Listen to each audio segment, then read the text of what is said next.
Alors attention, ce qu'il est important aussi de souligner à ce moment-là, c'est que cette stratégie de Mika, donc de humiliation appuyée par donc une culpabilité qu'il fait ressentir à Katie en lui faisant bien comprendre que oui, mais attention, tout ça c'est ta faute, tu nous en as pas parlé, tu nous as ramené ce quelque chose sans en parler, et maintenant voilà les conséquences. Donc du coup, cette manipulation assez grotesque, c'est en fait en réalité juste un aveu de faiblesse. Il n'arrive pas en fait à régler ce problème alors qu'il s'est engagé à le faire. Donc en fait, dans sa frustration, c'est elle qui prend des coups. En fait, plutôt que juste d'essayer d'en parler, plutôt que juste d'essayer de trouver une solution avec d'autres gens, peut-être plus compétents, Mika dit « je vais prendre les choses en main », s'énerve, s'agace, rend compte de sa propre impuissance qu'il ne peut accepter, et donc en fait, finit par se retourner contre la seule personne contre qui il peut vraiment agir, qu'il peut vraiment blâmer, auprès de qui il peut vraiment voir son effet. Donc son action va aboutir à une crise de larmes, à des excuses, à des pleurs. Donc là, ça y est, là, ça marche. Là, il est capable de faire quelque chose. Il a une action concrète avec une conséquence concrète. Donc,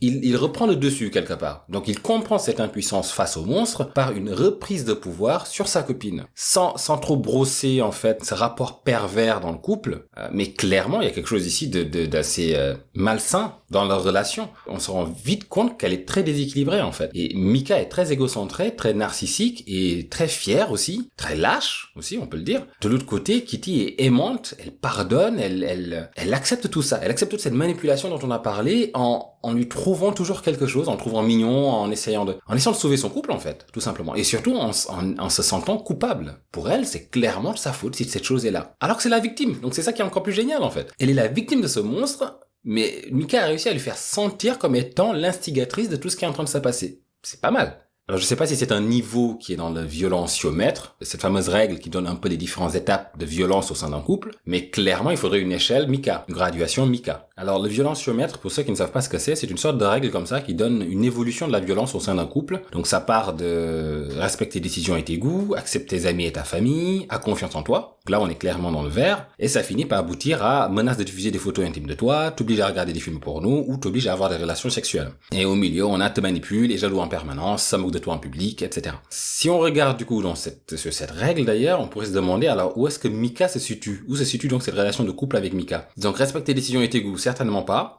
A confiance en toi, certainement pas. Quoique Mika fait des allers-retours en fait. Quand il voit qu'il est allé trop loin, quand Kitty va céder, va se mettre à pleurer, quand elle s'écroule enfin, Mika va toujours venir s'excuser en fait. Il voulait pas en arriver là. Il a peut-être ce côté un peu, bon, ça n'excuse rien bien sûr, mais il a ce côté un peu où à un moment donné quand même, Mika se rend souvent compte, là j'ai merdé, il essaie de rattraper les pots cassés, mais il retourne toujours à sa vieille nature. Alors, est content quand tu te sens épanoui? Sans doute, je pense pas que Mika soit insensible à l'épanouissement de Katie, mais clairement, ses désirs passent avant tout. C'est sûr de ton accord pour ce que vous faites ensemble? Non, certainement pas. Mika s'en passe parfaitement. T'ignores des jours quand il est en colère. Ça, on n'a pas eu le temps de développer assez pour le savoir. Mais effectivement, quand Mika est en colère, en fait, tout cède devant son passage, en fait. Katie n'existe plus. Il fonce, en fait. Il fonce tête baissée. Il fait ce qu'il a envie de faire. Te fait du chantage si tu refuses de faire quelque chose. Alors, on n'est pas loin du chantage. Quand Mika lui sort quand même, écoute, tout ça c'est de ta faute. Enfin, concrètement, c'est toi qui nous as amené ce truc-là sans me demander mon avis. T'aurais pu me le dire au début, donc maintenant que tu ne l'as pas fait, maintenant c'est à mon tour, j'ai le droit de gérer cette situation comme je l'entends. Vu que je n'ai pas eu mon mot à dire au début. C'est mon droit, du coup. Je m'accorde ce droit-là, du coup. Alors, c'est pas du chantage à proprement parler, mais c'est quand même une sorte de... Ça serait plus une manipulation, ça serait plus de la manipulation, et on a effectivement au niveau 10, donc respecte tes décisions et tes goûts, c'était le niveau 1, donc on arrive au niveau 10, te manipule, on est clairement là-dedans. Se moque de toi en public. Pas vraiment, mais c'est vrai que Mika est dubitatif. Alors autant il a sa caméra, il est prêt à filmer, mais quand Katie va faire ses premiers aveux au docteur Friedrich, Mika est dubitatif. Il est dubitatif là tout d'un coup, mais bon, faudrait savoir en fait. Il n'y croit pas ou il y croit? Il y croit assez pour acheter une caméra hyper chère et passer son temps à essayer de filmer les manifestations quand même. Enfin bon. Et jaloux en permanence? Certainement pas de Toby, non, je crois pas. Contrôle tes sorties, habits, maquillage, fouille tes textos, mail appris, insiste pour que tu envoies des photos intimes, t'isole de ta famille et de tes amis. Non, là ça serait plutôt Toby du coup. Là ça serait plutôt le démon. En fait, Mika serait la première partie du violenciomètre. Quand on arrive à peu près là au niveau 12, là où on dit vigilance, attention, stop, dites stop, là c'est Mika, et là Mika passe le relais à Toby, parce que c'est Toby en fait qui essaie de contrôler ses sorties, qui fouille ses textos, ses mails et ses applis, qui a des photos d'elle, c'est Toby ça. T'isole de ta famille et de tes amis, c'est Toby, c'est le démon en fait. À force, il arrive à obtenir cela en fait, il isole complètement Katie à la fin. Pète les plombs lorsque quelque chose lui déplaît, ah bah voilà, ça c'est Toby. Là on retombe sur Toby, te pousse, te tire, te gifle, te secoue, te frappe, mais putain, mais Toby, Toby c'est juste un copain dangereux en fait. Qu'est-ce qu'il y a d'autre? Menace de se suicider à cause de toi. Non, Toby ne menace pas de se suicider à cause de toi. Il menace de faire de la peine autour de toi, si tu ne fais pas ce qu'il veut, bien sûr. Te touche les parties intimes sans ton consentement. Bah, alors j'irai pas jusqu'à dire qu'il lui touche ses parties intimes, mais Toby pénètre sous le lit à un moment donné, hein, il me semble. Et il y a une scène, justement, comme ça, on voit le drap se lever et Toby arrive par derrière. Mais je pense pas que ce soit charnel. Je pense pas que Toby soit intéressé par cela. Toby, ce qu'il veut, c'est un corps. Est-ce qu'il s'agit du viol? Petit aparté, hein, sur le couple, mais je trouve que, enfin, on rigole là, mais, c'est pas drôle d'ailleurs, mais, ce passage de relais entre Toby et Mika, pour moi, constitue tout le cœur de ce film. Enfin, c'est la seule chose qui me le rend vraiment intéressant, en fait. C'est-à-dire, en fait, que Katie est pris en sandwich entre ces deux-là, entre ces deux amants vraiment qu'on n'a pas à lui envier, en fait. Et on voit bien, curieusement, là, au milieu du violenciomètre, qui tout d'un coup, on passe, du coup, des effets réellement de Mika à Toby. Et Mika pourrait presque se transformer dans le futur en un certain Toby, en fait, tel qu'il nous est présenté. Tout ce qu'on dit de lui depuis tout à l'heure, donc cette humiliation qu'il lui fait subir, cette colère qu'il fait naître en elle, cette colère que lui-même, en fait, exprime violemment et sans retenue. Il y a un moment où Katie l'ignore quand tout d'un coup elle veut passer à autre chose, elle veut se changer les idées, elle veut jouer avec son ami qu'elle a invité à faire des perles, je ne sais plus. Donc Mika arrive, veut encore parler du démon, Katie lui dit non, là c'est bon, là je fais une pause. Et là il s'énerve en fait, il gueule. Parce que, merde, Mika a une idée. Donc, quand Mika a une idée, on l'écoute, en fait. Donc, voilà. Donc, cette violence est quand même présente. Même si, dans le film, on est subjugué par Toby, par le démon. Donc, on en oublie, en fait, cette violence-là. On se dit, mais non, attends, il y a un démon, il y a quand même plus important.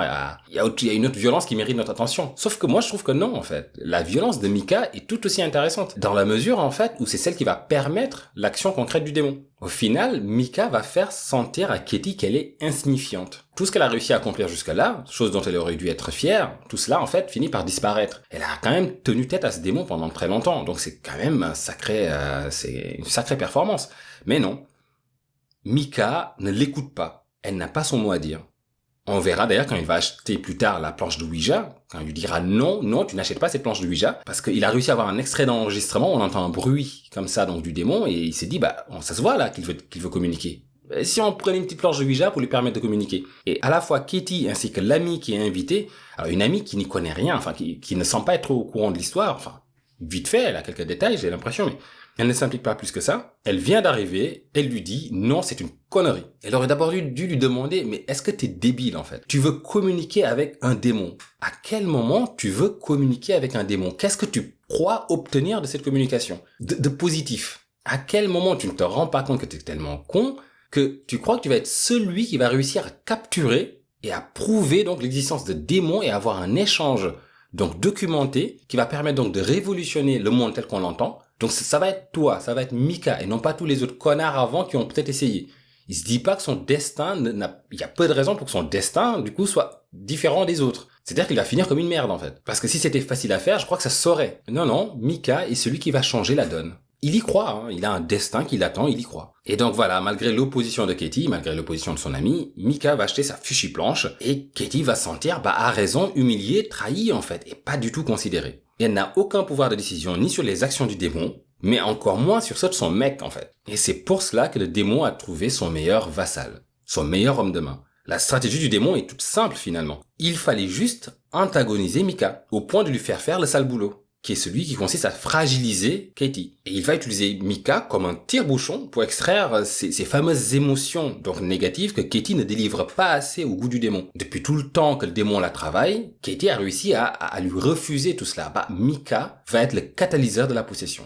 Alors, le temps passe et ces nuits-là, Mika s'énerve que le démon justement n'ait rien fait depuis plus d'une semaine. Donc voilà, le démon attend patiemment et donc ça suffit pour énerver Mika. Du coup, il se demande, mais qu'est-ce qui se passe? Tu ne vaux rien? Qu'est-ce que tu fais? Il le provoque, il provoque le démon. Hein, tu vaux rien, you are worth nothing, ou un truc comme ça, je sais plus ce qu'il dit. Pourquoi le démon ne fait plus rien? Il faut bien qu'il se documente, là. Il a acheté une caméra, merde. Et Katie va paniquer face à ça. Elle va dire, calme-toi, arrête de faire ça, ne fais pas ça, ne fais surtout pas ça. Donc elle va paniquer, en fait. Encore une fois, une de ces émotions dont le démon a besoin. Et donc, à 3 heures, cette nuit-là, on a des bruits de pas. Alors, il est marqué 3 heures, donc sur le chrono qu'on a un peu pour suivre un peu l'évolution temporelle des événements.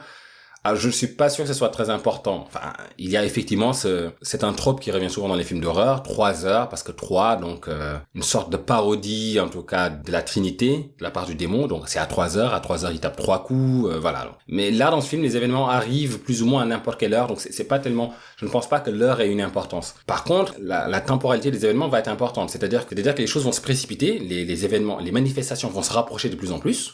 Alors qu'avant, ils mettaient du temps à se manifester. Donc, on avait un événement cette semaine, puis on allait en avoir un autre la semaine prochaine. Mais petit à petit, les événements arrivaient presque tous les jours. À la fin, ça arrive quasiment tous les jours. Donc, ça se rapproche d'une part. Et d'autre part, les événements ne vont plus se passer seulement que la nuit, mais également le jour. Là aussi, c'est quand les choses vont vraiment tourner chocolat. Ce qui se passe ce jour-là, à 3 heures, cette nuit-là, à 3 heures du matin, c'est qu'on a un cri énorme et un coup.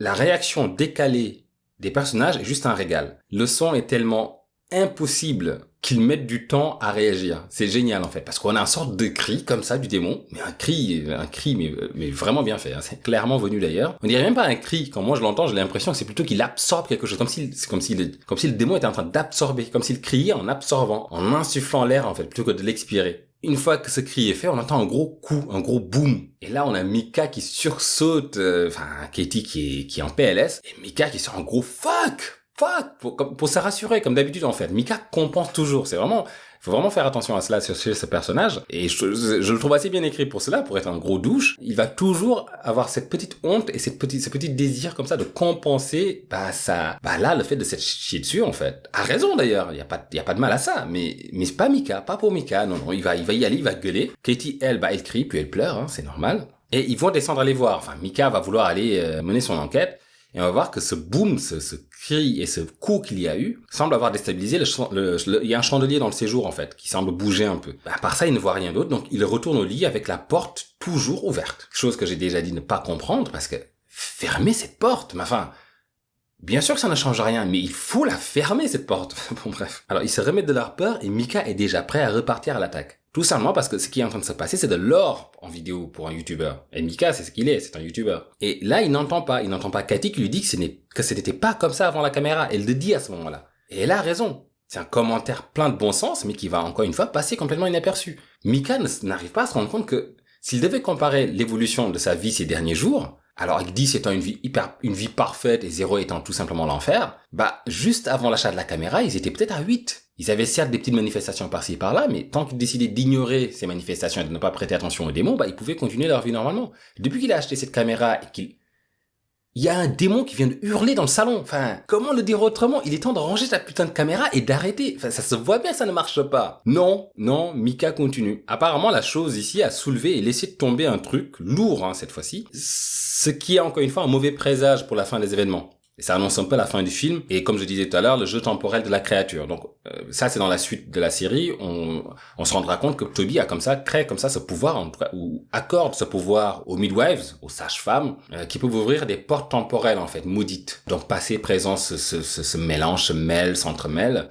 Ce bruit de corps qui tombe, qu'on entend, ressemble au bruit du corps de Micah qui tombera à la fin. On reviendra dessus. Mais on va revoir le portail qui a été introduit dans le 2, avec la voiture jouée. On se rappelle, qui disparaît à un moment donné, qui réapparaît ailleurs, qui fait un jumpscare. On a aussi la scène des deux sœurs qui vont parler aux frères, aux frères dans le futur, c'est compliqué, mais il me semble que c'est dans le 5, en gros, où une famille tombe sur les cassettes, les bandes enregistrées, qui sont les bandes enregistrées de Katie et Christy, petites, en train de se faire brainwasher par la secte. Et donc ces enregistrements-là sont dans une maison rachetée donc par la famille 4 générations plus tard.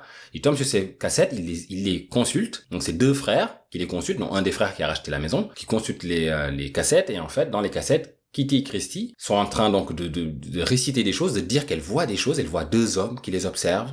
Donc elles le disent dans la vidéo, en fait. L'enregistrement qui date d'il y a 60 ans, peut-être. Donc, elle raconte qu'elle voit deux hommes qui les observent, sauf que les hommes qui sont en train de les observer sont en train de les observer là, 60 ans dans le futur, en train de regarder ces cassettes. Donc, les deux frères se regardent, mais qu'est-ce que c'est que ce bordel? Et à un moment donné, il y en a un des deux qui éternue. Et quand il éternue, Christy ou Katie, je crois, l'une d'entre elles fait à tes souhaits. Donc voilà. Donc, il y a ce jeu temporel comme ça, qu'on accorde à la secte, donc ce pouvoir temporel. Et ici, je trouve qu'on a les prémices de ces manifestations-là, vu que ce bruit, encore une fois, n'est autre, je trouve, que la chute du corps de Micah à venir. Chute et mort très satisfaisant, s'il en est.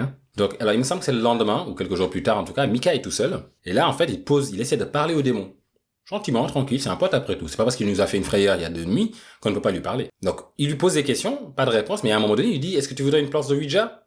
Donc, il ne semble pas entendre de réponse. Mais lui, ce que fait Mika, c'est que derrière, il écoute la bande son de l'enregistrement qu'il a fait pendant qu'il fait cet interrogatoire là dans l'espace, dans le salon, dans la chambre. Donc, juste, il marche, il pose des questions, il enregistre dans le vide, en fait. Et en écoutant la bande son, en l'amplifiant, il croit entendre un petit grognement au moment où il dit « Est-ce que tu veux une planche de Ouija ?» Donc le démon grogne, donc sans doute un oui. Hein. Alors on peut se poser la question quand même. Il arrive à chuchoter pour Katie. Katie l'a entendu. Il a entendu chuchoter son nom à son oreille quand même. Donc il chuchote pour Katie, mais pour Mika, il grogne en fait. Où en est son pouvoir? Il en est où là? Il peut parler ou ne peut pas parler? Ou est-ce que ça se passe dans la tête de Katie tout simplement? Alors l'achat du Ouija ne va pas être immédiat. Ce qui va se passer dans un premier temps, c'est que 2 nuits plus tard, donc comme j'avais dit, les incidents se rapprochent, Katie se lève et semble hypnotisée. Elle va tout simplement en fait se dresser comme ça devant le lit et va regarder Mika pendant des heures et des heures en fait. On pourrait presque croire qu'elle va faire quelque chose. Alors ça rappelle justement la petite Christy qui est possédée dans le 3. On se rappelle qu'elle se lève une nuit, qu'elle arrive devant ses parents et qu'elle les fixe longtemps, comme si le démon l'avait possédée et essayait de lui faire quelque chose. Pas forcément quelque chose de gentil par rapport à ses parents. Mais on se rappelle que c'est parce que les parents du coup refusent d'aller voir la grand-mère, donc le démon commence à s'énerver. La méthode la plus simple serait tout simplement de tuer les parents. Et là, les 2 filles iraient chez la grand-mère. Donc en fait, peut-être qu'il était en train d'essayer d'utiliser la petite Christy à ce moment-là, pour lui faire du mal en fait à ses parents. Enfin, c'est une théorie en tout cas. Hein. Et la gamine se trouve comme ça, devant ses parents, scotchée, debout, et ne bouge pas pendant très longtemps, avant de se retirer. Donc peut-être parce qu'elle arrive à résister, avant de se retirer, et le lendemain, on l'entend dire à Toby, je ne veux plus te voir, je ne veux plus te parler. Parce que là, ça va trop loin. Est-ce que ce n'est pas finalement ce qui est en train de se passer là? Peut-être que justement, le démon est arrivé au moment où il est presque capable du coup de posséder Katie. Arriver à la faire tuer Mika serait une solution, serait un raccourci extraordinaire pour le démon en fait, pour arriver à la déstabiliser complètement et à la posséder finalement. Donc ça c'est une solution qui rentre complètement dans le plan du démon. Mika a déjà servi, il a commencé à fragiliser Katie et là il a réussi à posséder Katie. Donc s'il arrive à faire en sorte que Katie abatte Mika, l'état mental de Katie s'effondre et le démon n'a plus qu'à se servir. Alors, c'est pas ce qui va se passer, hein. Katie résiste à notre grand malheur. Donc, elle ne va pas tuer Mika, elle va tout simplement descendre et se poser dans le jardin. Elle va s'asseoir sur une balançoire et c'est Mika qui doit à un moment donné descendre la chercher. Il la ramène et le lendemain, elle ne se rappelle de rien. Elle est complètement groggy, il la met au lit, elle ne se rappelle de rien du tout. Donc, pour moi, cette scène annonce un peu ce qui va se passer. Le fait que Katie soit restée fixée comme ça, figée comme ça devant Mika, de manière assez prémonitoire d'ailleurs, sombrement prémonitoire, nous annonce la fin du film. Après tout, si on regarde bien, donc dans le cas de la petite Christy qui était possédée à l'époque, les parents d'un côté ou Mika de l'autre empêchent au démon d'avoir l'exclusivité sur sa cible. Il n'a pas l'exclusivité de Katie parce qu'il y a Mika dans les parages, et il n'avait pas l'exclusivité sur la petite Christy à l'époque parce que les parents étaient dans les parages. Et surtout, il ne voulait pas aller voir chez Mère Grand. Une fois que le démon finira par complètement posséder Katie, il va de soi qu'il la poussera à tuer Mika. Et cela est clairement annoncé dans cette scène. Donc Mika représente finalement, si on veut, à la fois l'outil, mais également l'élément à dégager. L'élément qui empêche l'accès exclusif à la cible. Et non seulement ça, mais en plus, la mort de Mika lui ferait remplir son dernier rôle, en fait. Ce serait comme ça une conclusion. Voilà, la cerise sur le gâteau sur ce rôle qu'il a si bien joué, en fait, de catalyseur de la possession. Pousser Katie à tuer Mika finirait par sceller le sort de cette dernière. Tout bêtement. Mais comme Christy qui avait résisté à cette première tentative, Katie ne fait rien de plus que d'aller s'asseoir dehors. Donc Mika la retrouve et lui demande de remonter. Elle ne veut pas, elle veut rester dehors. Voilà, elle est complètement groggy, donc il va partir pour chercher des couvertures, et on a un boom du démon en haut, quelques cris, et encore une fois des provocations de Mika, encore une fois, mais qu'est-ce que tu veux, qu'est-ce que tu nous fous nous la paix? La télé s'allume, le temps que Mika l'éteigne, en fait on a un jumpscare de Katie. En fait, elle est montée, entre-temps, elle s'est glissée juste derrière Mika, donc il ne l'a pas vu venir. Ils vont visionner ces images le lendemain, parce que Katie ne se rappelle de rien. Ils vont visionner tout cela, et la conclusion de Mika à la suite du visionnage des événements de la veille, c'est tout simplement, il essaie de nous faire peur. Ne laisse pas t'atteindre ou nous atteindre. Donc en fait, il est en train de présenter cela comme si c'était Katie qui était la porte d'accès du démon dans le couple. Alors qu'il oublie que c'est lui qui est en train de tout déclencher depuis le départ, en fait. Il ne se met pas dedans. Il inverse la charge du bouclier ou de la protection. C'est à elle de faire un effort pour que le démon ne les atteigne pas. Alors que c'est lui qui donne au démon tout ce dont le démon a besoin pour les atteindre. C'est quand même génial. C'est à elle d'être fort, alors que lui, on lui demande juste d'arrêter de vouloir faire son film à la con. C'est quand même parfait. Mika rajoute encore une fois une couche de culpabilité. Et ça ne va pas arranger encore une fois les choses. Je trouve cette scène quand même très parlante. C'est quand même incroyable les conclusions, l'interprétation, la façon de voir les choses chez Mika. En visionnant cela, en voyant sa copine possédée, en la voyant complètement groggy sur le balcon, en ne se rendant pas compte de ce qu'elle fait, et le lendemain en étant complètement amnésique de la scène, il lui dit Fais gaffe, tu vois bien, c'est ça qu'il veut. Il veut nous atteindre, c'est en passant par toi. Il faut pas que tu fasses des trucs pareils quand même. Mais ça se voit bien qu'il n'a aucun contrôle là-dessus. C'est comme dire à un somnambule, attention, faut que tu arrêtes de marcher la nuit. Ça ne marche pas comme ça. Il faut remonter à la source de la chose. Et la source de la chose, c'est les événements derniers là qui s'enchaînent n'importe comment ces derniers jours, viennent du fait qu'il veut faire son reportage. Plutôt de dire, écoute, on va tout arrêter, on arrête tout, on arrête les frais, je jette la caméra, on oublie cette chose, allons voyager un peu, allons faire un tour, prenons un week-end, partons quelque part, revenons plus tard, voilà, on n'en parle plus. Au moindre soupçon de tristesse ou d'anxiété lié à cet événement, on s'amuse, on essaie d'en parler, on change de sujet, on va à la plage, on se change les idées. Non, il ne dira pas ça. Il va encore une fois rajouter une couche de culpabilité. Donc comme j'ai dit, en fait, tout simplement, en inversant la charge de protection, de bouclier, en fait, charge que dont il devrait prendre son parti, mais qu'il met complètement sur Katie. Si le démon nous atteint, c'est à travers toi, donc ce n'est pas directement à cause de toi, mais quand même un peu aussi, non? Et bien sûr, je ne parle même pas du fait que voilà, n'appelons pas Friedrich ou Avertis, qui sont quand même plus à même de leur donner des conseils, mais non. Pour Mika, cela ne ferait qu'empirer les choses, potentiellement. Sur quoi il se base pour avancer une conclusion pareille? Aucune idée. Mais par contre, ce qu'on peut faire, donc ce n'est pas, donc d'après Mika, ce n'est pas appeler le docteur Friedrich ou rappeler Avertis, mais par contre, c'est bien sûr ramener cette planche de Ouija board à la maison et essayer de communiquer tout seul, soi-même, avec le démon. Est-ce que j'ai assez dit que Mika est un gros con? Franchement, enfin, ça devient ridicule, là, quand même, hein. Katie, bien sûr. Déjà, le fait que Mika prenait la situation à la légère avant, ça la rendait dingue. Le fait qu'il a retourné la situation contre elle en la faisant passer un peu, en lui mettant cette charge de culpabilité, en l'humiliant, en ne l'écoutant pas, ça n'a pas aidé pour sa stabilité mentale, mais alors là, il l'achève, quoi. Je sais même pas si elle lui rappelle, mais bon, il est bon de rappeler que donc le docteur Friedrich, à qui ils ont fait appel, leur a déconseillé cela. Le démon va forcément utiliser ce moyen de communication pour mieux les manipuler, tout simplement. Non, dans le plan d'après, on a le Ouija board est là. Mika appelle Katie. Il est fier de sa blague en plus, hein. Il est là. Bon bah, elle était prête là. On se fait une petite partie de Ouija board. On a un pétage de câble légitime de Katie qui part en furie. Ils avaient prévu une soirée en plus, restaurant, une petite sortie pour s'échanger les idées. Ce qui était un bon plan. Mais Mika voulait commencer la soirée par une petite partie de Ouija avant d'aller au resto. Petite partie de Ouija avec sa copine tétanisée. Mais c'est quoi ce mec? C'est incroyable. Hein. C'est vraiment, ils ont vraiment brossé le parfait connard. Il faudrait faire une compétition à la fin entre Guy et lui. Enfin, Guy de Rosemary Baby. Après, Guy a vendu carrément sa femme au diable, donc c'est difficile de compétir, mais Mika en tient une belle couche quand même. C'est narcissisme, c'est incroyable, quoi. Cet égocentrisme plutôt, qui le pousse à faire tout ce qu'il a envie au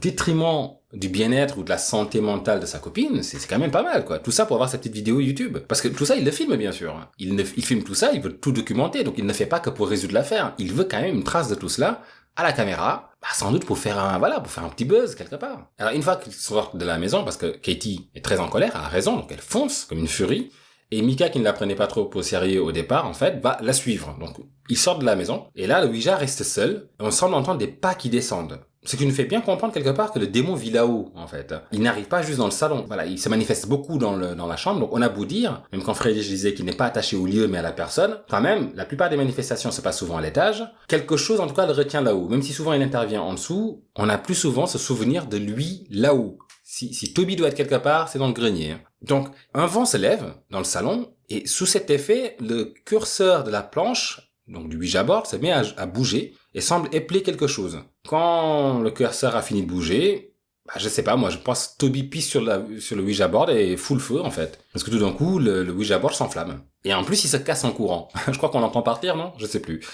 Plus sérieusement, je pense plutôt que c'est peut-être l'application de son énergie pour laisser une trace dans le plan humain. Toby est clairement dans un autre plan, dans une autre dimension, mais à chaque fois qu'on a une intervention comme ça de Toby, on a cette pression, on a ce son qui se déforme, on a Toby qui essaie de percer donc cette barrière, cette cloison entre les dimensions, cette membrane entre les dimensions. Et finalement là, je me plais à croire en fait que quand il a réussi à faire bouger ce Ouija board pour épeler ce qu'il a à faire, forcément des conséquences de cette action, comme s'il y avait eu, on va dire, une force extraordinaire en fait pour avoir cette action, j'aime à croire que c'est ce qui met le feu à l'outil de communication. Quand Toby intervient, quand Toby force en fait son intervention à travers cette membrane des dimensions, il fout le feu. Et c'est pas la première fois que ça arrive. On se rappelle du coup que Katie fait allusion à un incendie quand elle était petite dans la maison dans laquelle elle était, dans ce film. Donc est-ce que finalement c'est ça? Est-ce que c'est Toby qui a fini par mettre le feu en essayant, je sais pas moi, d'écrire sur le mur par exemple, de laisser un message? Le démon essayant de griffer un message, et donc à travers le voile qui cloisonne les dimensions, mettrait le feu dans notre dimension. Ça me plaît bien d'imaginer cela. Et donc, quand ils vont rentrer, ils vont trouver le message. Ça veut dire que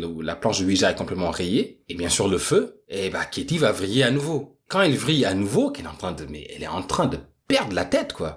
Donc, cette planche de Ouija qu'on a laissée a brûlé. Et en plus, elle est griffonnée comme si quelqu'un a voulu laisser un message dessus.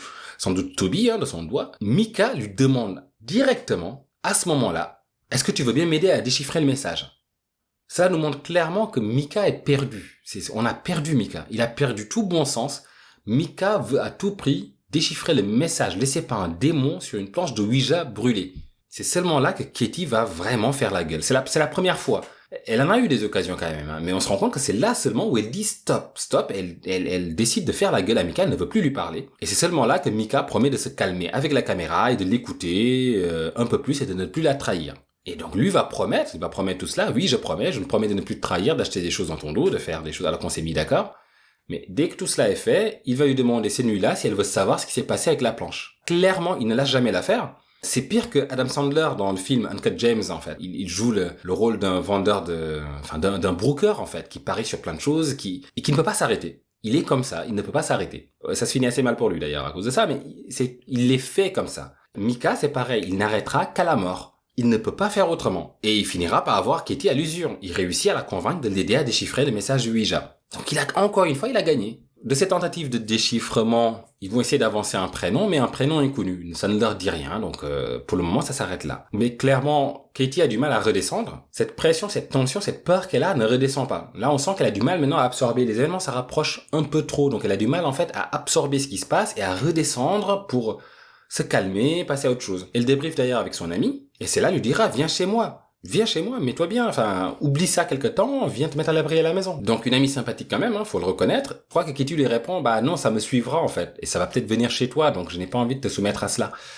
Ce qui est une crainte légitime. Et Mika, qui interrompt cette discussion, va tout simplement avancer, t'inquiète, j'ai un plan. Et j'aime bien parce que la copine lui dit bullshit Mika, c'est quoi ton plan? Elle au moins n'est pas aussi obnubilée que Katie ou aussi aveugle, elle se rend bien compte que son mec c'est un gros crétin quoi. Elle lui demande du coup c'est quoi ton plan? Et Mika n'a pas de réponse. Et heureusement qu'il n'a pas de réponse parce que son plan d'après c'est la poudre là en fait, c'est le talc.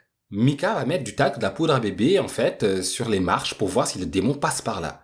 Et non mais il y a de quoi péter un câble c'est pourquoi faire? Encore une fois, c'est pas le comment la question, c'est pas comment faire en sorte que le démon communique avec moi, avec la planche de Ouija, ou comment faire en sorte pour montrer vraiment qu'il se manifeste, c'est le pourquoi. À quoi il veut aboutir en fait. Le plan de Mika, c'est juste ancrer de manière plus certaine les manifestations du démon. Montrer vraiment qu'il y a quelque chose, mais ça ne va pas plus loin que ça en fait. Est-ce qu'il croit vraiment qu'il peut changer les choses en communiquant avec le démon et en montrant que le démon marche et laisse des traces? J'en doute fort. Mais Katie n'est pas dupe. Elle le sait, elle le dira d'ailleurs. Tout ce que ce démon a communiqué, tout ce que tu as réussi à obtenir de lui, ce n'est que ce qu'il a voulu que tu obtiennes. Il te mène par le bout du nez, il sait ce qu'il veut. Et c'est exactement ça en fait. Mika veut juste faire des vues. Ça serait un superbe youtubeur Mika, ça aucun doute. Il réussit quand même à obtenir des images assez parlantes. Des clickbait de dingue, c'est extraordinaire, des traces de pas d'un démon dans ma chambre. Ça serait génial quoi. Mais ça n'arrange pas du tout la situation pour sa copine, clairement. Donc, décryptons ce plan de Mika. Qu'est-ce qu'il va faire? Donc, en fait,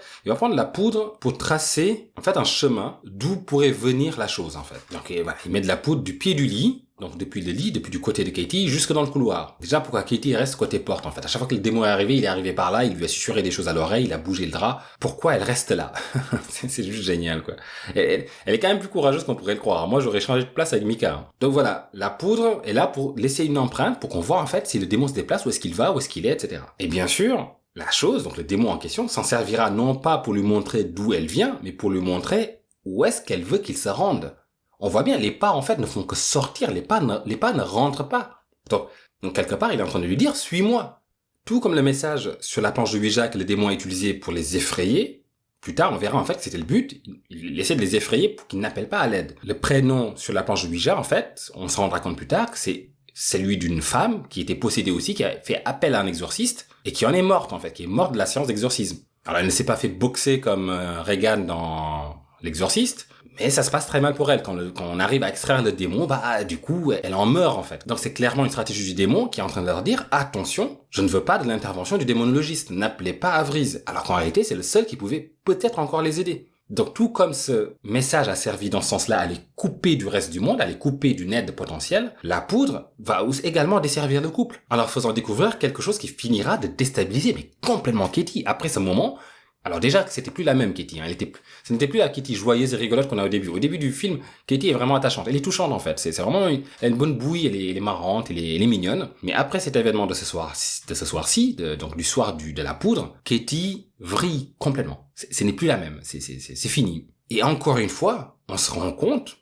Enfin, il y a que Mika qui ne s'en rend pas compte, mais toutes les tentatives de communication avec le démon sont toutes perverties. Elles se retournent contre eux. Et c'est pas faute d'avoir été prévenu. Frédéric lui a bien précisé, parce que Michael demandait, mais si on lui demandait ce qu'il veut, qu'on lui donne et qu'on n'en parle plus. Bah non, ce qu'il veut, c'est Katie. Mais bien sûr, le démon est plus subtil que cela. Ses messages sur le Ouija board, ce n'est pas Katie, voilà, c'est pas ce qu'il met, bien sûr. Non, il est plus subtil que ça, en fait. C'est mieux amené. Il utilise des messages du Ouija board pour les isoler d'abord. N'appelez pas de l'aide. Si vous appelez à l'aide, regardez ce que je suis capable de faire à Katie. Ensuite, par de la poudre. Suivez-moi. C'est clairement ce qu'il leur dit. Et bien sûr que Mika va suivre. Il manquerait plus que ça. Donc, bien sûr qu'il va suivre. Alors, comme moi, il se demande, mais attends, ces traces, le démon les a laissées exprès. Il les a laissées exprès, ces traces-là. Si c'était moi qui avais réussi à le piéger, si c'est bien mon piège qui a marché, j'aurais dû avoir les traces à la fois qui entrent et qui sortent. Sauf si c'est comme par magie, rendu tangible pour ensuite marcher. Pourquoi? S'il est capable de se téléporter, pourquoi marcher, en fait? Il peut juste se téléporter, alors, à ce moment-là. Donc non. Il a voulu montrer ces traces de pas-là. Ça conforte encore cette idée chez Mika comme quoi il peut faire quelque chose, il peut encore intervenir. Et donc il va suivre. Parce qu'encore une fois, c'est Mika. Personne ne vient chez moi foutre la merde avec ma copine et sentir sans conséquence. Voilà, ça c'est Mika. C'est Mika qui le dit. Hein. N'appelle pas le démonologiste, je vais régler le problème et confiance. Le mec est en compétition constante avec le monde. En même temps, c'est un trader. Hein. C'est un winner. Il n'y a que les losers qui appellent à l'aide. Donc voilà, c'est Mika, là, après tout. Alors concrètement, comment ça se passe en fait? Quand il a mis la poudre, ils vont se coucher, et vers 3h15, on a encore une fois des bruits. On a cette compression et distorsion de la bande sonore, comme je l'avais dit tout à l'heure, ce qui donne l'impression que le démon arrive et qu'il est en train d'appuyer sur cette membrane qui sépare les dimensions, qui force dessus. Il a des choses à faire chez nous, quoi. Enfin, chez nous, sur le plan humain dans le film. Et on a des traces de pas comme ça, donc, qui vont seulement dans un sens. Elle rentre, puis elle s'arrête là. Puis elle disparaît, il s'évapore. Donc du coup, forcément, on va remonter à la source. Et c'est pour ça que Mika va se dire, il ne peut finalement plus nous échapper. Pour lui, il le tient. Il est bon quand même ce Mika, franchement faut le dire. Donc voilà, encore une fois comme je disais tout à l'heure, que ce soit dans un sens ou dans l'autre en fait, pourquoi les traces ne vont que dans un sens et pas dans l'autre? Ce qui veut bien dire que le démon peut décider d'où elle commence et où est-ce qu'elle s'arrête. Non, il se pose pas la question, il va suivre l'origine des pas, et effectivement ces pas, on a l'impression que ce sont des pas qui viennent du grenier. Et d'ailleurs le grenier est entrouvert. Deux réactions bien sûr, Katie ne veut surtout pas qu'on aille dans ce fichu grenier, elle ne sait pas ce qu'il y a de là-dedans, mais ça ne présage rien de bon. Mika veut aller voir. Encore une fois, Mika va faire ce qu'il veut faire. Katie va bien sûr lui dire, je ne veux pas rester là toute seule, j'ai peur, je vais être là toute seule pendant que toi t'es là-haut et je ne sais pas ce qui va t'arriver, j'ai peur de ce qui peut t'arriver là-haut, j'ai peur de ce qui peut m'arriver ici toute seule.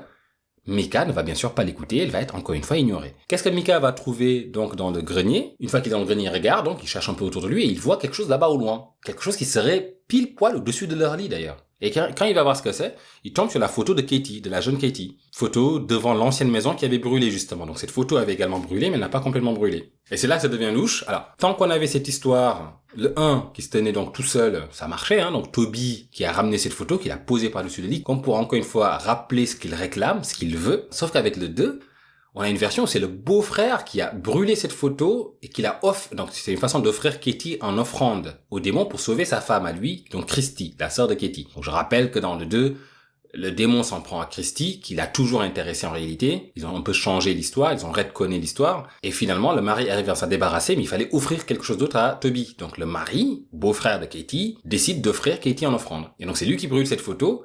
Alors je sais pas si c'est lui qui ramène la photo du coup ou comment il s'y prend, mais l'idée c'est ça, c'est de ramener la photo pour faire comprendre au démon, tiens, voici ta nouvelle cible. Comme on enverrait, je sais pas moi, un os à un chien. Et s'il l'a ramené là, comment il a pu planquer cette photo dans le grenier, c'est quand même curieux. Mais bon, le raccord ne marche pas très bien. Dans les deux cas, que ce soit la suite du 2 ou dans ce one-shot, le démon aurait ramené cette offrande pour expliquer ce qui lui est dû. Ce qui l'intéresse. Alors, que fait Mika face à tout cela? Donc maintenant qu'il a eu ce qu'il voulait, qu'il a fait sa poudre, quel est le plan B? Quelle est la suite? Même pas le plan B, quelle est la suite de ce plan? Qu'est-ce qu'il va faire? Il va zoomer sur les images, il va zoomer sur les traces de pieds, il va montrer, tu vois Katie? Regarde les traces de pas qui apparaissent. Voilà.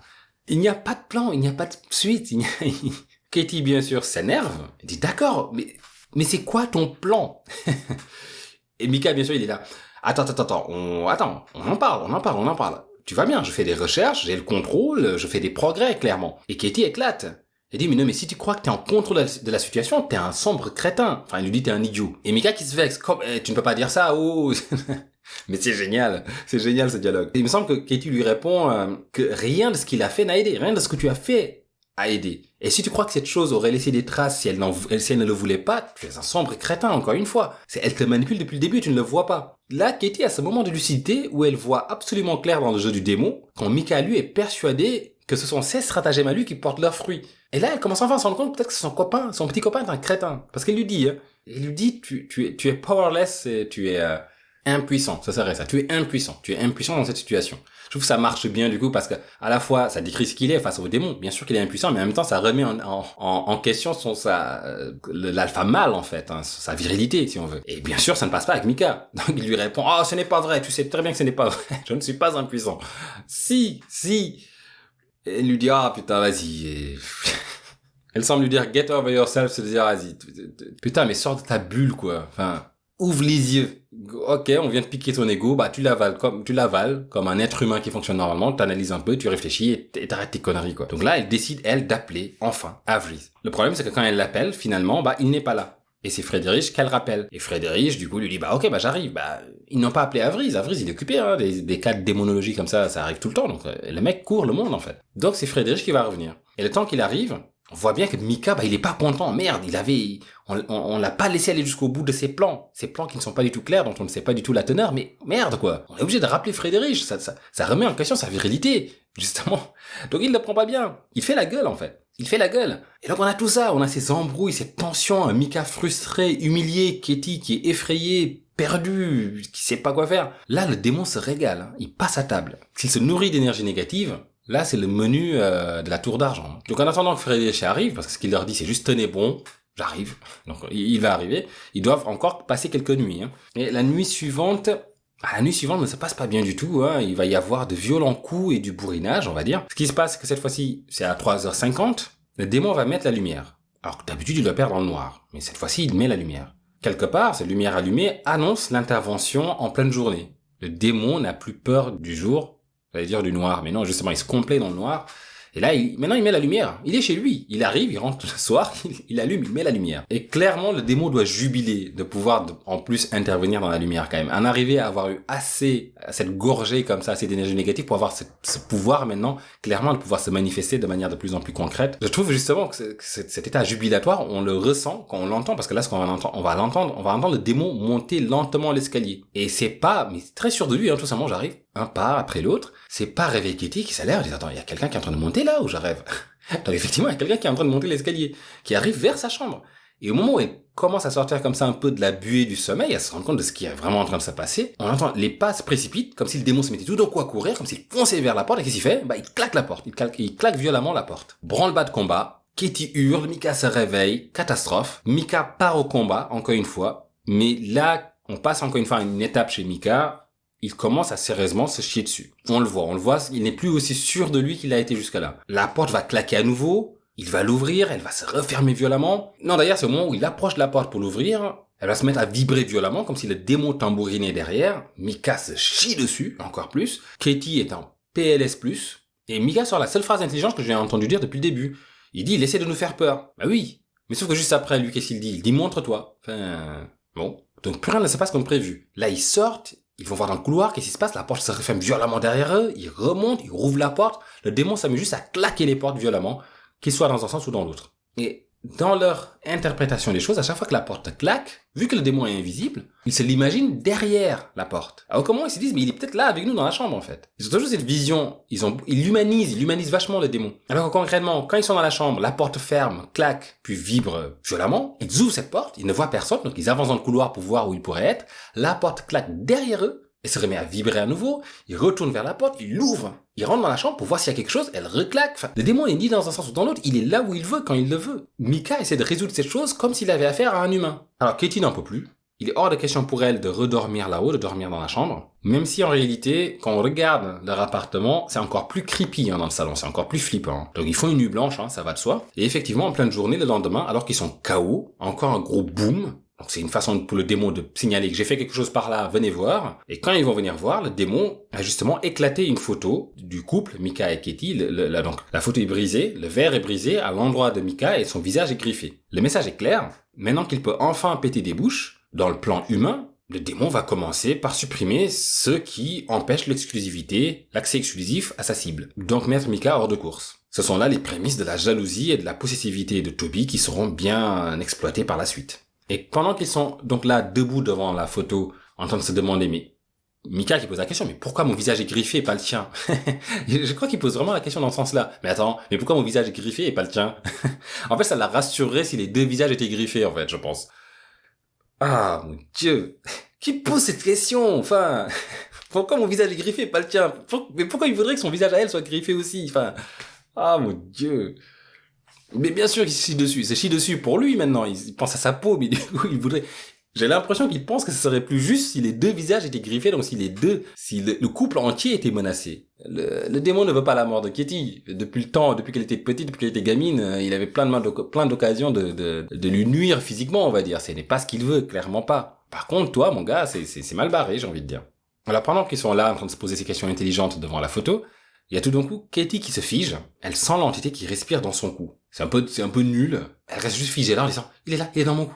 C'est vraiment pas la meilleure scène. J'aurais préféré que ça fasse comme dans le 2, en fait, où on voit les cheveux se lever comme ça dans un coin. Parce que finalement, ce qui lui arrive à la petite, c'est à Katie d'ailleurs, quand elle est petite. Quand elle se met à courir et tout d'un coup qu'elle tombe dans Toby, boum, et qu'elle s'arrête. Et que là, on a ses cheveux qui se lèvent comme ça et tout d'un coup, Toby lui saisit littéralement une poignée de cheveux et la tire vers le haut. Là, ça aurait été génial. Mais on n'a pas ça du tout. On a le démon qui est dans son cou, qui dit souffle. Peut-être qu'il la colle par derrière. Peut-être qu'elle sent un membre dur et froid dans son dos, je ne sais pas. Donc, elle s'enfuit en courant. Et Mika recommence les fouilles. Il recommence les fouilles inutiles, incapable de comprendre que cette chose n'est pas humaine et n'apparaîtra pas devant lui. Il ouvre la porte de la salle de bain, il tire le rideau, il cherche. Il continue à essayer de régler le problème en se rabattant sur les seules méthodes qu'il connaît. Crier, essayer d'intimider, gesticuler dans tous les sens. Sauf qu'il ne s'agit pas, encore une fois, d'un cambrioleur ou d'un voisin trop bruyant. Ça ne marchera pas. Ils ont un petit débrief sur la situation. Encore une fois, Katie qui est très consciente des choses, quelque part, malgré son état qui se détériore. Donc la question est posée. C'est la première fois que ça arrive en journée, non? Elle le dit, ça devient de plus en plus puissant. Et de pire en pire. Pour une fois, Mika semble l'entendre. Il semble être d'accord, là. Pour une fois, il se dit, là, c'est pas bon. Là, c'est pas bon, je ne vais pas résoudre ce problème en fouillant partout et en hurlant dans la salle de bain, dans la chambre ou dans le salon. Apparemment, ça marche pas. Je l'ai essayé 10 fois, ça marche pas. Je vais peut-être pas essayer une 11e. Donc, sur ces entrefaits, donc dans cette situation tout à fait géniale, Friedrich va arriver. Mais alors, cette scène est vraiment dingue parce que Friedrich arrive, c'est très bien joué, j'aime bien quand ils arrivent à insuffler de la peur comme ça, mais avec rien, vraiment. Parce qu'on a juste Katie et Mika qui attendent, Katie n'arrête pas de faire les 100 tours, Mika est excédé, il lui dit mais arrête de tourner dans tous les sens, ça me stresse en fait. Donc voilà, toujours cette bonne ambiance. Ils sont KO, ils sont épuisés. La meilleure idée serait d'essayer de se changer les idées justement, de faire autre chose, de jouer ou de regarder un film, que sais-je. Non, ils restent dans leur tambouille comme ça, ils marinent dans cette peur et dans cette angoisse. Ça n'aide pas, quoi. Et Friedrich arrive et à peine entré, on voit qu'il essaie de leur parler, de savoir comment ils vont, mais il a des tics nerveux comme ça, comme s'il était pas bien, comme s'il avait quelque chose qui l'oppressait, quelque chose qui le compressait dans l'espace. Il comprend que ça a vrillé. Il leur dit, je peux pas rester là. Merde, qu'est-ce que vous avez foutu, en fait? Il aurait dû regarder Mika et faire, t'as fait le con, t'as fait le con à vous. Ça aurait été génial.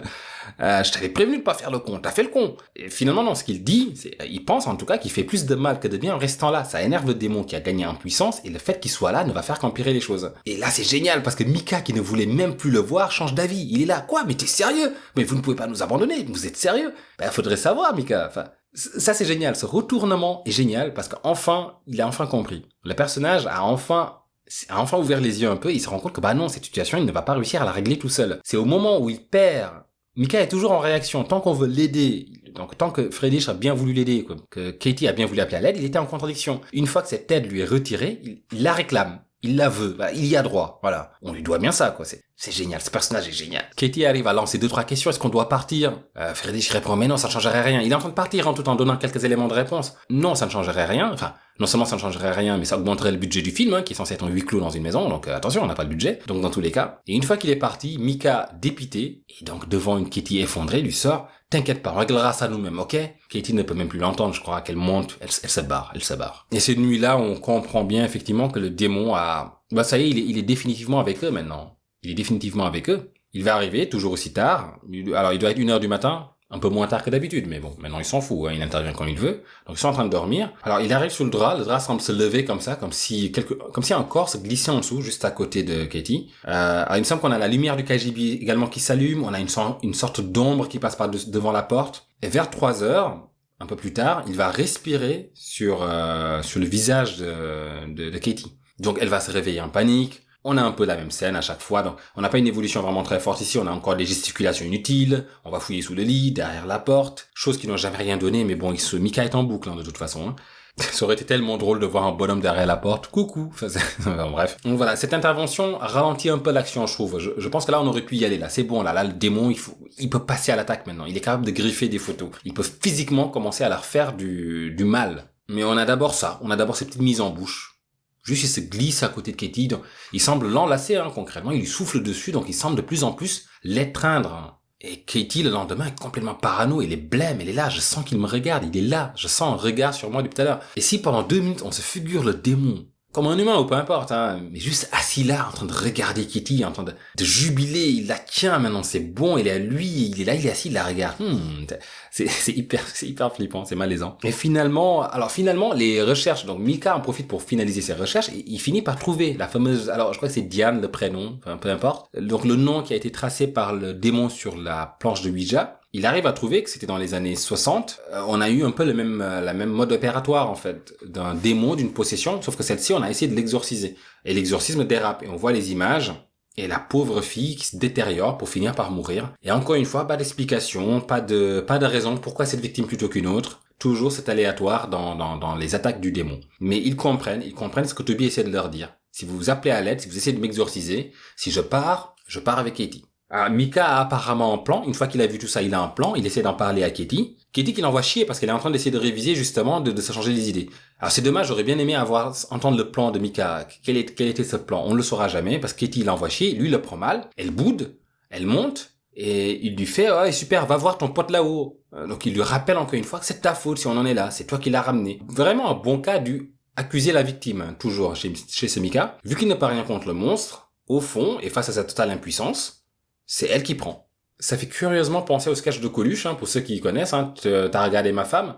Rapidement, le pitch, c'est juste, voilà, c'est un homme qui s'énerve parce que quelqu'un aurait regardé, peut-être de manière trop insistante, sa femme. Donc, sauf que le quelqu'un en face est un sportif. Donc, ce sportif lui met une bonne torgnole. Et une fois qu'il est à terre, qu'il se relève et que la personne est partie, il s'en prend à sa femme. T'as vu aussi, en même temps, tu le cherches aussi. Merde, t'es habillé comme une pute, etc. Donc, voilà, donc, reverser cette colère et cette impuissance qui va pouvoir assouvir face à quelqu'un de plus faible, on va dire. En tout cas, quelqu'un plus à même de prendre les coups. Et donc, c'est cette nuit-là qu'on a l'intervention ultime. Alors, ils se réconcilient avant, hein. Il me semble que Mika va la trouver en train de pleurer parce que ce sont des mots qui font mal, qui atteignent, en fait. Ouais, c'est ça, vas-y, monte là-haut, retrouver ton pote que tu nous as ramené. C'est sûr que Katie est déjà rongée par la culpabilité, il y a même pas besoin d'en rajouter. Et en disant cela, Mika finit par l'achever. Donc, elle essayait juste de se changer les idées. Quand il est arrivé en disant, c'est bon, j'ai encore un plan. Après la poudre, après la caméra, après j'ai encore un plan. C'est normal que Katie n'ait pas envie d'en parler, qu'elle ne veuille plus discuter. On pourrait croire que c'est tout à fait dans son intérêt de chercher un plan pour se sortir de cette situation, mais clairement, jusque-là, à chaque fois qu'elle a mis le doigt ou qu'elle a suivi Mika dans ses plans, avec le Ouija board et tout ça, ça s'est mal fini. Donc elle a raison de refuser d'aller plus loin. Elle a raison de se dire non, je vais me changer les idées. Et c'est exactement ce qu'il faut faire. Ce qu'il faut faire, c'est ne rien faire. Faut arrêter de faire. Ça ne réussit pas de faire des choses. Donc elle fait bien. À ce moment-là, quand Mika la trouve, elle est en train de réviser ses leçons ou voilà, de revoir ses cours parce que ça fait des semaines qu'elle n'est pas allée en cours. Et Mika, ça fait des semaines qu'il ne travaille plus non plus. Allez voir des amis, allez voir de la famille, changez-vous les idées, quoi. Ce serait ça qu'il faudrait faire. Ne rien faire. Reprendre sa vie d'avant, tout simplement. Non, mais Mika, encore une fois, ne veut pas lâcher l'affaire, donc vu qu'il insiste et qu'elle l'envoie chier, il se fâche, il se vexe. Il dit, ah ouais, putain, tu me parles comme ça alors que tout ce que j'essaie de faire, c'est de t'aider. Connard, va. Et donc voilà, donc après cette scène, il la retrouve par terre en train de pleurer et il va se réconcilier. Il va revenir sur ce qu'elle avait dit juste avant, hein, classique. Il dit mais non, c'est pas comme ça que je voulais le dire, c'est pas ça, non, c'est pas de ta faute, tu n'y es pour rien. Elle est là, si c'est de ma faute, tout ça c'est de ma faute. Ah. Et c'est cette nuit-là qu'on atteint le level 10 des manifestations. Donc finalement, on a un peu suivi les étapes, la possession chez les démons, donc ces fameuses étapes, l'infestation, les manifestations, les coups derrière. Ce qu'il va faire cette nuit-là, c'est l'intervention la plus folle, hein. C'est il va lui tirer la patte. Ce serait la façon la plus simple de le résumer. C'est-à-dire qu'il arrive, il prend la jambe de Katie, tout simplement. On voit que sa jambe sort du lit et qu'elle est comme si quelqu'un l'a tirée vers l'extérieur. Il la tire juste assez pour qu'elle s'écroule par terre. Elle se relève. Et qu'elle, what the fuck? Et le temps qu'elle comprenne, il lui reprend la patte, il continue. Il l'a pas fait d'un coup, je trouve ça assez sympa. Il le fait en 2 temps. Hop, prise de conscience. Hop, accomplissement. Achèvement. Il commence à la tirer dans le couloir, il l'éloigne, et juste au moment où il hurle en appelant Mika, alors ça monte crescendo, il fait Mika, Mika, putain, Mika, Mika, elle gueule, ça monte crescendo, et juste au moment où Mika réalise, la porte se ferme, donc comme quoi il arrive à fermer les portes à distance en plus, à agir sur plusieurs espaces en même temps, donc voilà, vraiment complètement cheaté ce démon. La porte claque, elle commence à partir loin, donc faut imaginer la terreur qui doit passer à travers sa tête en fait à ce moment-là, la pauvre quoi. Elle est en train d'être traînée dans le couloir par une force invisible, et la porte qui la sépare de son copain qui est dans la chambre se ferme. PLS transporté. Et il faut bien réaliser que le démon fait cela juste pour l'achever encore une fois mentalement. Parce que si Mika, imaginons que Mika n'intervienne pas, qu'est-ce qu'il va faire? Il ne va quand même pas la monter comme ça dans le grenier.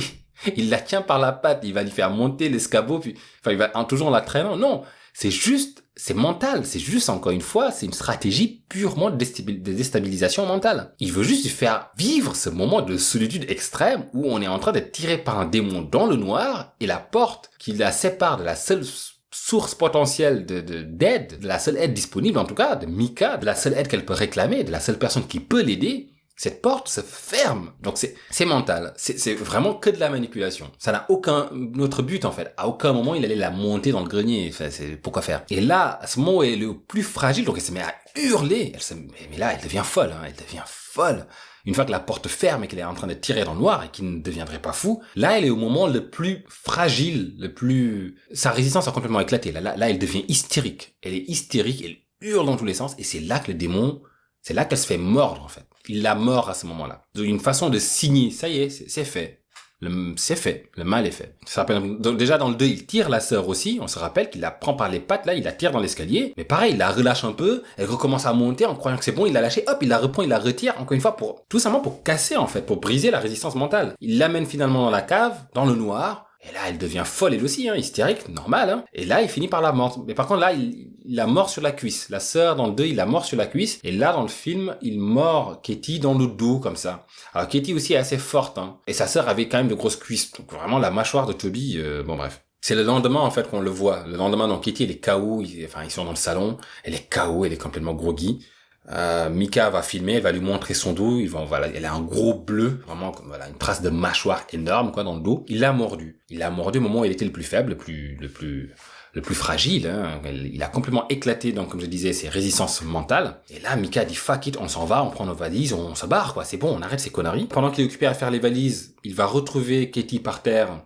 Il va la trouver KO dans le salon avec une croix dans la main. Donc elle a trouvé une croix quelque part, mais qu'elle serre dans la main de manière très très forte, comme pour se protéger, quoi. Essayer de se protéger une dernière fois, une croix en bois. Chose reprise également dans le 2, hein. On se rappelle que la sœur sera exorcisée grâce à une croix en bois couverte d'huile d'olive, mais bon. Alors la croix, perso, je suis jamais convaincu par ces outils ou ces gadgets classiques un peu qu'on peut retrouver dans les films d'horreur à un moment donné avec l'exorcisme forcément qui passe par la croix. Ce que j'aimais bien ici, c'est que c'est une famille quelconque, pas forcément catholique ici qu'on avait, hein, juste quelconque en fait. Et donc le film misait vraiment sur l'essentiel, avec que serait le démon, que serait la possession. Et pour une fois ici, la possession, je trouvais, était un miroir du couple en réalité. C'était un miroir du couple. C'était le démon, c'était vraiment cet amant dangereux, ce petit copain terrible, qui est complètement focalisé à posséder entièrement sa compagne, sa cible. Et c'est ça que j'aimais bien jusque-là. Donc, quand la croix tout d'un coup s'en mêle, bof, je trouve pas ça très pertinent. On n'est pas dans les Warren ici, on n'est pas dans Annabelle, quoi. Faut arrêter avec ça. En plus, la croix sort de nulle part. On sait pas d'où elle la sort, Katie, mais bon, tout d'un coup,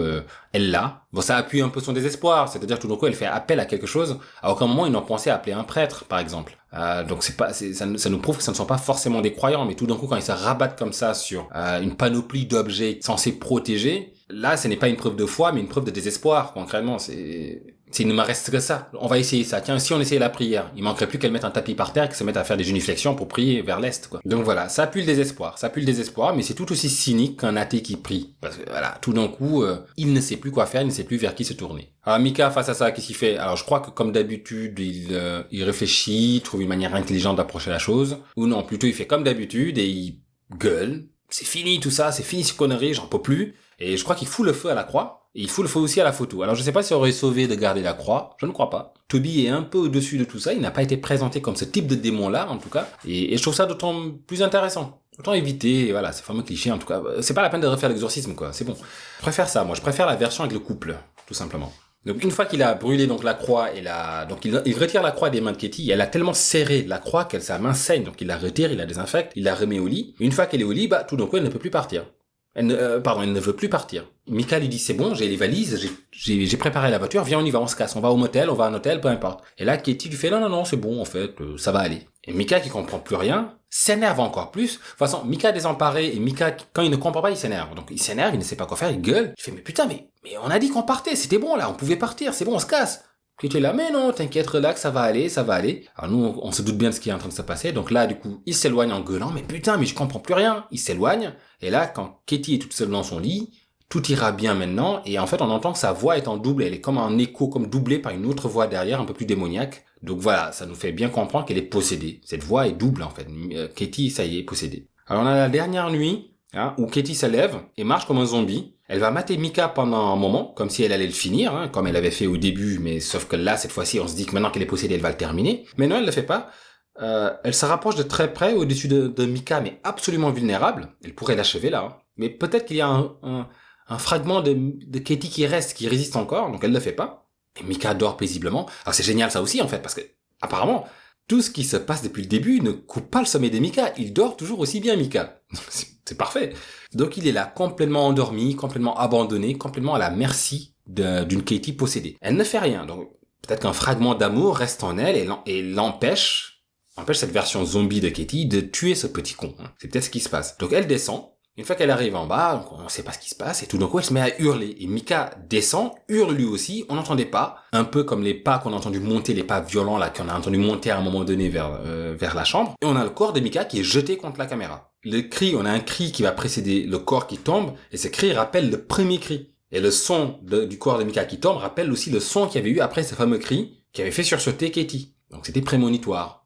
Ils avaient comme ça un petit aperçu du futur à venir. On va voir une Katie complètement possédée, ça y est. Elle va arriver par-dessus le corps, comme ça, elle va le renifler. Et elle va regarder la caméra, elle va se jeter dessus. Un peu Resident Evil, un peu cinéma, un peu jeu vidéo, un peu, voilà. Pas très intéressant comme fin. Alors ça, c'est la fin que j'ai vue en regardant la dernière version du film, là, récemment. Mais la première fois que je l'avais vu, moi, j'étais tombé sur la première fin où Katie tue Mika, tout simplement, en bas dans la cuisine. Elle remonte, elle se pose dans la chambre, elle ne bouge plus. Le temps passe. Et on se rend compte que, en fait, ce sont ses amis qui... la caméra tourne toujours pendant ce temps-là. Mais donc, ce sont sans doute les amis qui s'inquiètent ou peut-être les voisins qui ont entendu les cris, qui appellent la police débarque. Et en fait, une Katie possédée se dirige vers eux, toujours avec un couteau. Donc, elle a un couteau à la main, en fait. Elle a du sang sur son vêtement, sur son pyjama.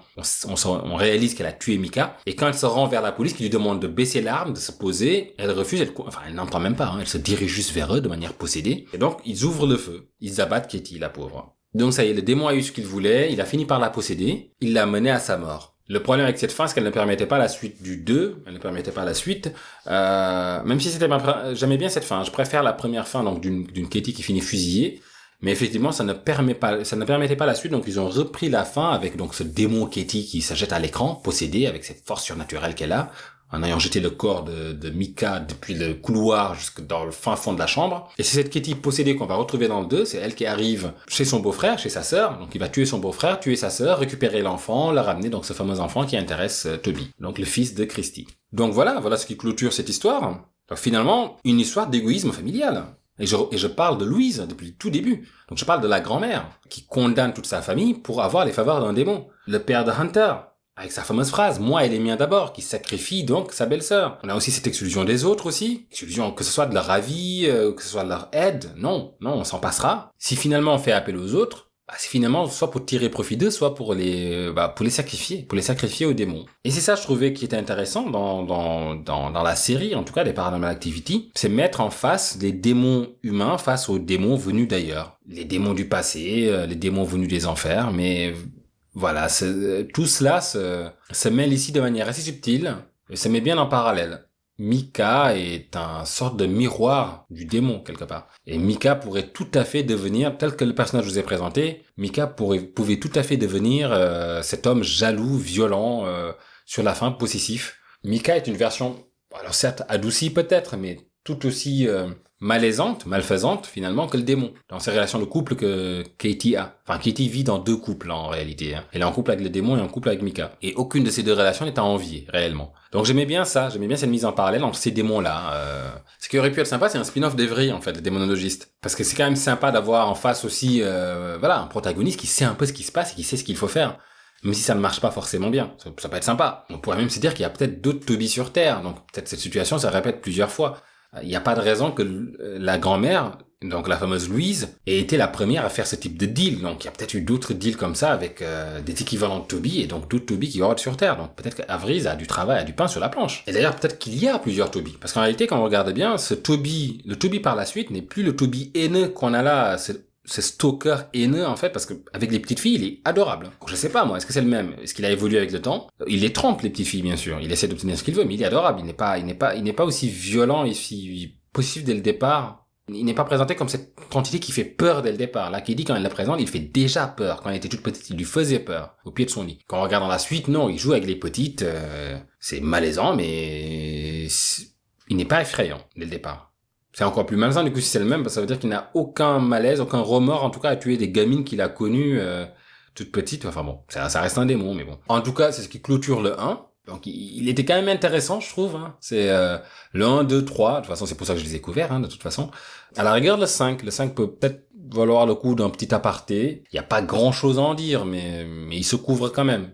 Et voilà, ça précise un peu plus l'intérêt, en tout cas, que je trouve dans cette série. Vu que c'est du found footage, qui n'a pas beaucoup de moyens, qui n'a pas beaucoup d'effets, ça s'appuie beaucoup sur les relations, comment on vivrait cela en fait, comment une fois que les couples sont construits, une fois que les entités familiales sont construites en fait et que cet élément perturbateur intervient, comment les gens réagissent à cela. Bah moi j'aime beaucoup voir ça en fait, observer juste ça. C'est comme toute la partie perdue dans la forêt du Blair Witch Project, c'est ce côté les gens sont perdus tout d'un coup, le civisme ou la civilité en tout cas qui fait façade au départ, finit par s'effriter et tout d'un coup en fait les rancœurs, le mécontentement, tout part en cacahuète en fait.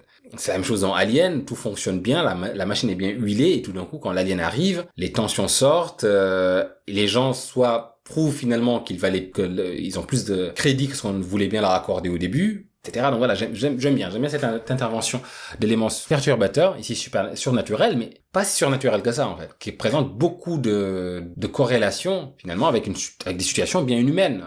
Comme je dis depuis le début, Toby, c'est juste un amant violent, c'est un compagnon dangereux. Donc sur le violentiomètre, il est sur le rouge. Voilà. Donc sur ce, on clôture ainsi la série des Paranormal Activity. Je ne sais pas si je couvrirai le 5, on verra bien. Mais voilà, j'avais plutôt envie de partir sur de l'Alien, vu que je viens d'en parler.